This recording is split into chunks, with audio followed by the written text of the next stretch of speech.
Welcome to Paleobites, the podcast where the game's afoot, except not, because the game's dead, has been in the dirt for millions of years. Very exciting stuff.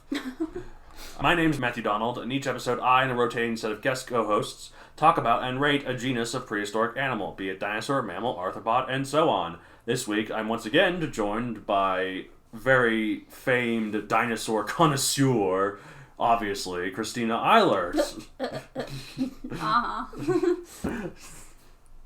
And I'm joined by the guy who couldn't give two craps about dinosaurs, our Christina's husband, Jake Chapman. As long as they're... What's fossilized crap called again?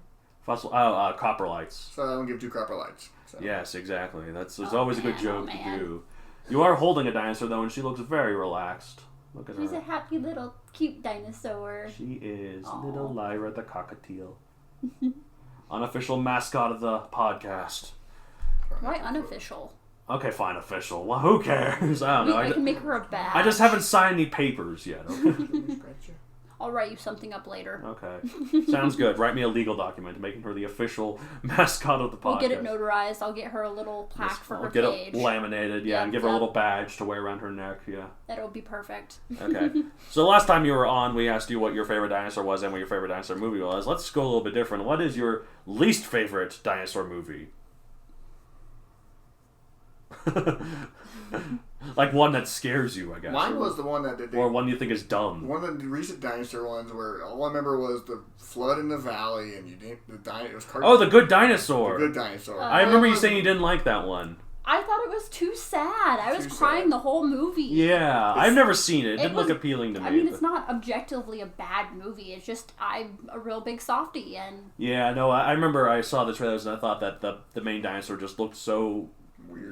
Weird, but also, like, I felt so sorry for him. Like, pathetic. Yeah, like pathetic. Like, he always looked like he was just about to burst into tears. I was bursting into tears the whole entire movie. Well, and also I didn't like the fact that the dinosaurs looked so cartoony, but the world, the environment looked so realistic. Like, that was so cool how realistic the environment looked, but it just created such a weird contrast between that and the dinosaurs. I don't know where they were going with that, but yeah it was definitely off-putting. Yeah, like...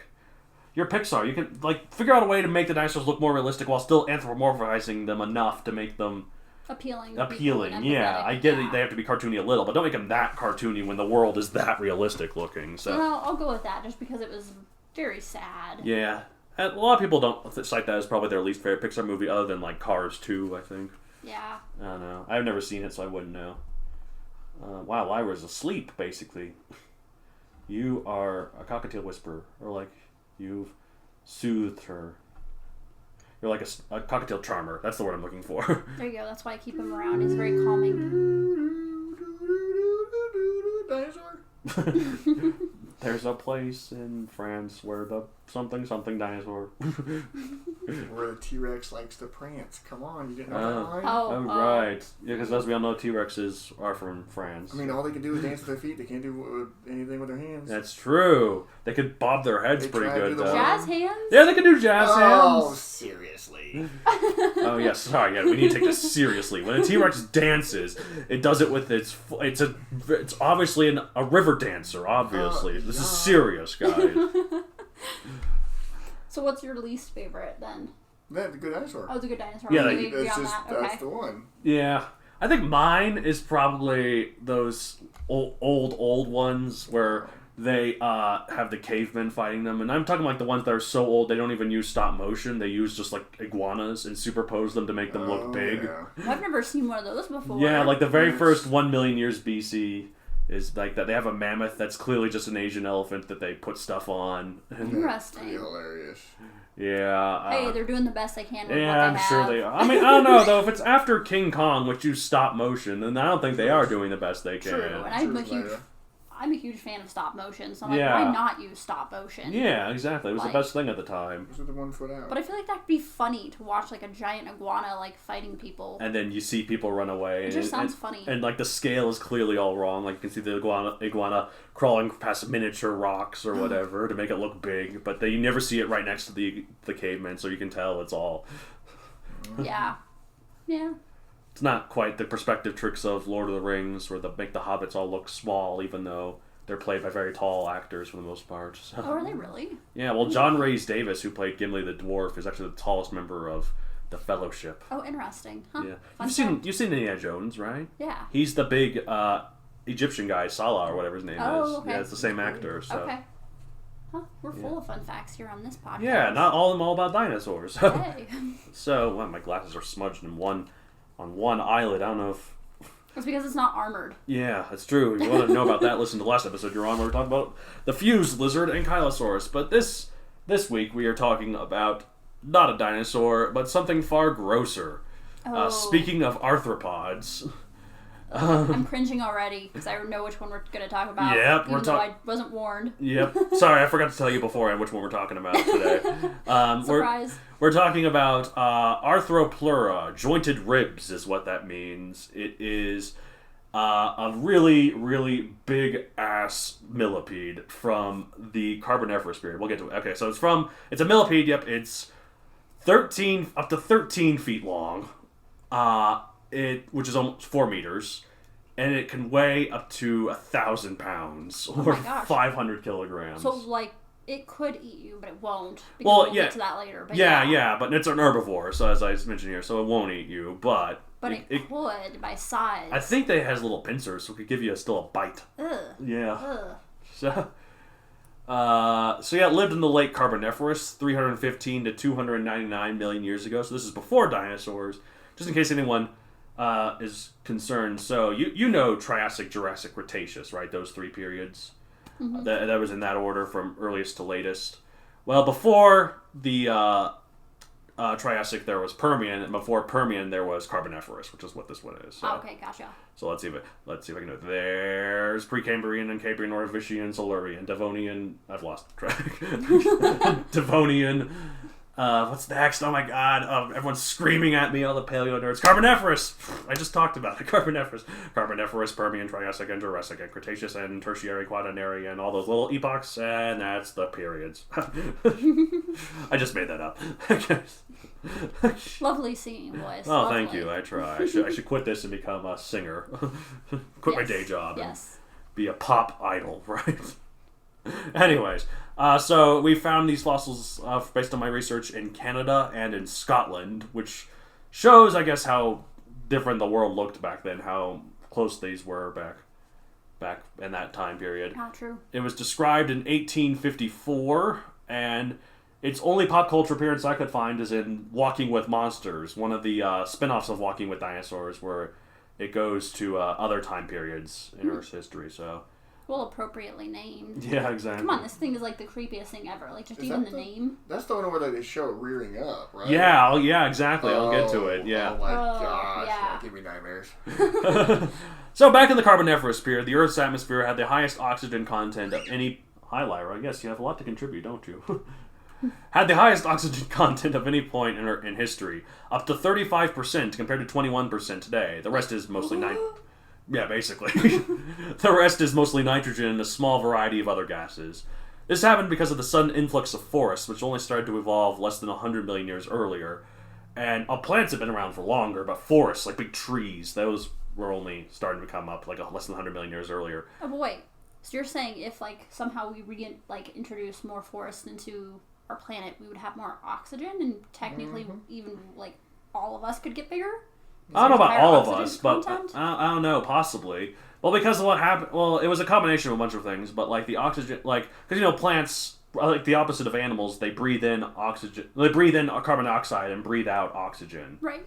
So, yeah, before the plants, there was so much more carbon dioxide in the atmosphere, it was, you'd have to, if you time travel, you'd have to bring your own air, so.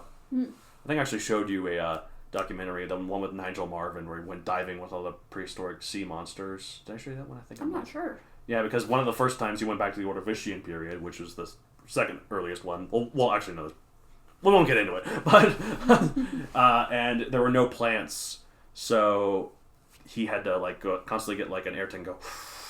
Oh, gotcha. To add realism to it, I like that kind of detail. Huh. Anyways.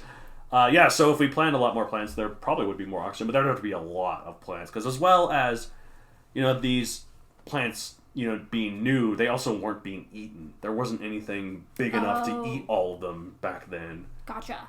Like, some of the smaller ones were eaten, of course, but, like, there weren't, like, big browsers. Like, there were no elephants or long-necked dinosaurs or anything like that. So this is a really good time for plants, then. Basically. Yeah. And with all this oxygen, arthropods could grow a heck of a lot bigger than they could today. Now, I think you're right, though, that a lot of animals would get bigger. I think it's because it creates, like, a sense of buoyancy or something. And like, or no, more oxygen is good for muscles. Right. So you means you need... the muscles you have become stronger, so... It'd be like bigger, faster, stronger. Basically, better. yeah. So superhuman. Basically.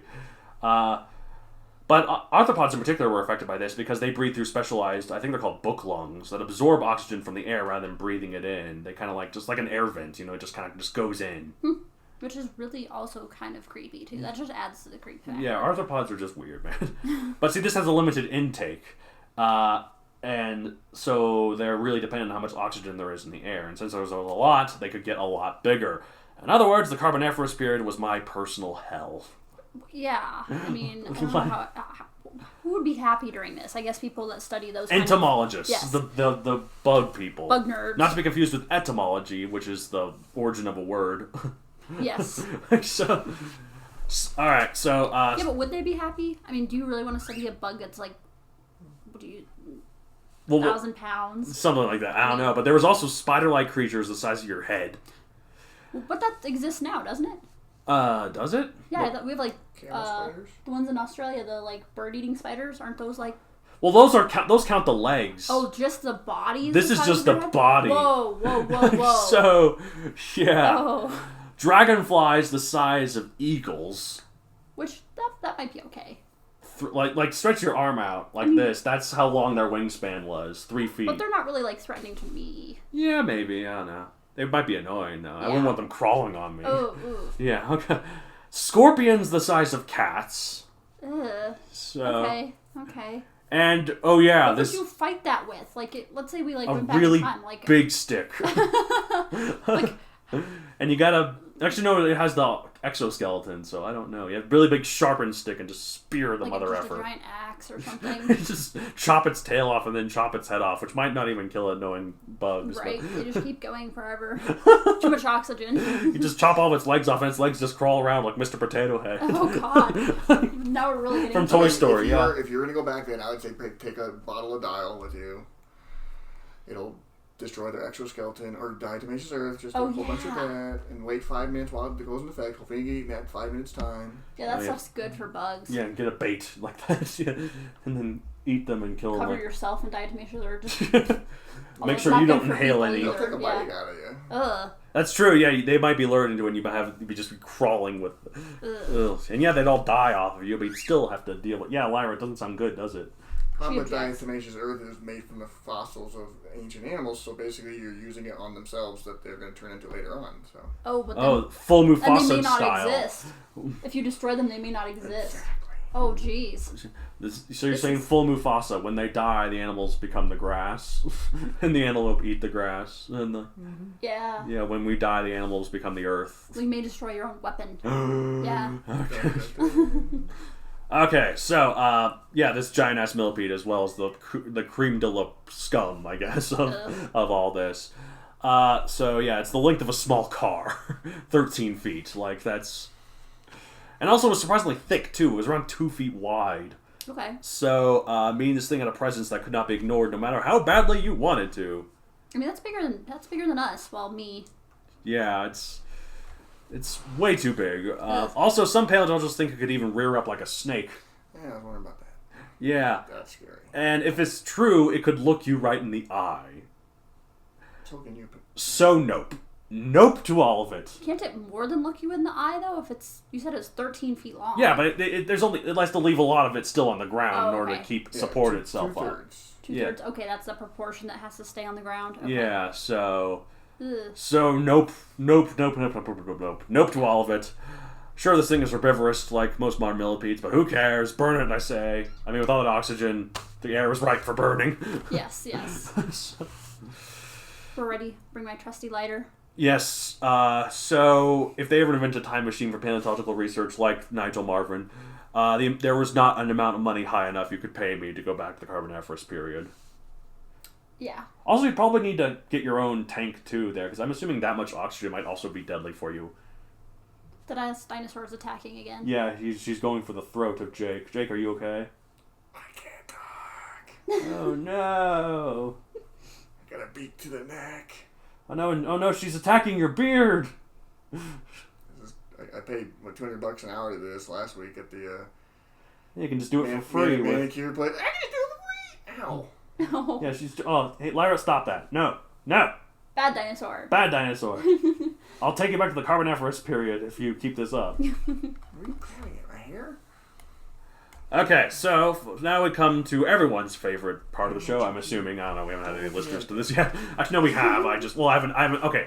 Look, even though you might be listening to this after the show is well underway, I actually haven't released any of them yet. I'm just recording a bunch on the spot. Peek behind the curtain, listeners.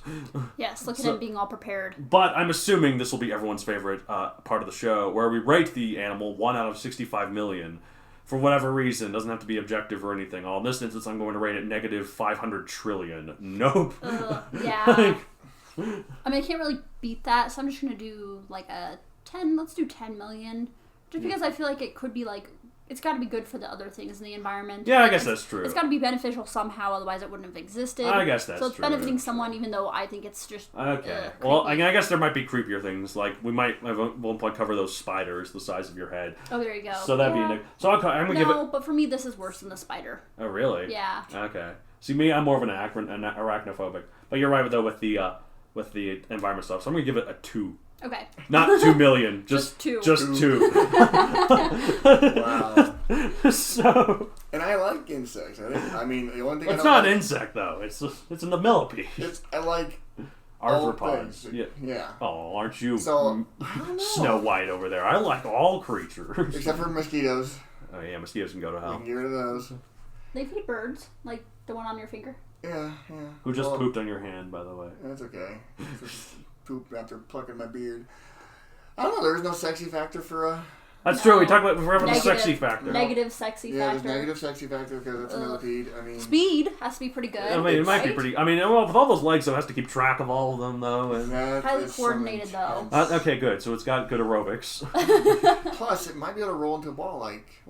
No, that's not roly-poly. It's not roly-poly. It's too long. Yeah. Unless it was like a fruit roll-up. True. Well, there's still points I don't think that. the science supports that, but sure. No. I'm going to go for an easy 2.75 million. Whoa, already breaking the rating scale. Again, for a millipede. Is this the hill you want to die on, Jake? What was our scale again? 65 million. Out of 65 million. Out of 65? 2.75. 2.75. That's a little... I forgot the point. Didn't say loud. Oh, 2.75. Yeah. 2.75. So 2,750,000 out of 60. Yeah, not quite 3 because. Well, I'm gonna have to revise mine though, because now I've rated it the highest, and I think I probably would like it the least. Okay, so you're gonna rate it a 1 then, because I got 2. All right, 1.5. 1.5 out of 65 million. 1.675. Out of poor Arthropleura. He's like what is it? Rodney Dangerfield. I don't get no respect. Poor guy. All right, so yep, that's it for the Paleobites this week. If you want to get a hold of me, you can contact the podcast at mattsd@matthewdonaldcreator.com, and you can find me on social media at matthewdonaldcreator on Facebook, at matthewdon64 on Twitter, and matthewdon64 on Instagram. If you also want to contact our co-host, you can forward it through that email too and be like, "Hey, Christina, I don't know." Like millipedes. They're good. I mean, if you give me some, good arguments for it, I'm open. Change my mind. Okay, yes, we dare you, listeners, to change her mind on Arthropleura. Okay, if you're interested in writing, I have another podcast, The Ritwit, where the two twits talk about writing, and by two, I mean this other co-host that, Matt David, who has decided he will not be on the show, but I understand. He's not as cool as you are, Christina. Oh, he's busy. Yeah. He's doing fun things in Japan. I suppose that's true. Okay, fine. We still love him. Yeah, he's all right. Okay, and from one of your best friends to another one of my best friends. I gotta defend the other best friend. I guess that's true. Okay, fine. He's all right. He's pretty good. I'll keep him, I guess. Anyways, I also have a dinosaur sci-fi on Amazon called Megazoic, available for print and Kindle. Go search for it on Amazon and buy it. Leave a rating if you want. Support my work. Support the show. It'd be great, everyone. All right. And as we say at the end of every episode, roar. I don't know. We could let's do our best dinosaur roars. Oh. That's more Since we don't really know what dinosaur sounds like, I guess we can do whatever we want. Actually, I think it won't work because I remember hearing that they actually don't think they roared anymore. They don't have the right vocal thing. They might have like chirped, like birds. Like a bird. Oh, okay. That's my best dinosaur roar. How about you? Beep beep. Can you imagine a T-Rex stomping towards you, looking at you, hear a beep beep, and you're like, oh my god, I can't be afraid of that, and then just chomp. It's so cute. Oh, I'm dead. I was like, what was that? Ancestors are calling. Anyways, bye.